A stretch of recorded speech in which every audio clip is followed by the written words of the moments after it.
সন্দ্বীপের Musapur union সহ কয়েকটি ইউনিয়নে ভারী বৃষ্টিপাতের ফলে নিম্নাঞ্চল প্লাবিত হয়েছে।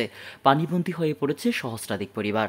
এছাড়া পানির স্রোতে ভেঙেছে উপজেলার বিভিন্ন এলাকার গ্রামীণ সড়ক ও পানিতে নিমজ্জিত রয়েছে রূপা আমন ও সবজি ক্ষেত।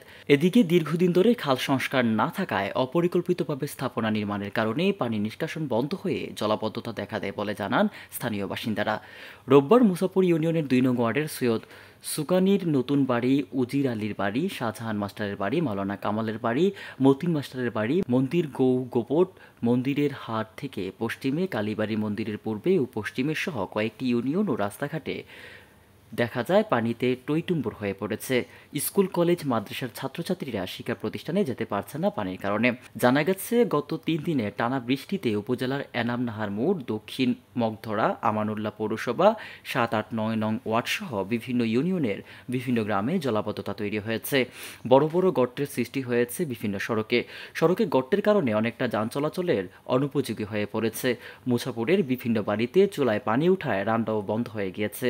স্থানীয়রা জানান, তাদের বাড়ির পাশের খালটি দীর্ঘদিন ধরে সংস্কার না হওয়ায় বৃষ্টিতে জলাবদ্ধতা তৈরি হয়েছে এবং খালে বাঁধ আছে। টানা বৃষ্টি হলে ভোগান্তির শেষ থাকে না বলে জানান স্থানীয়রা। সন্দ্বীপ থেকে জাহিদুল ইসলাম শিহাব, আমার বার্তা।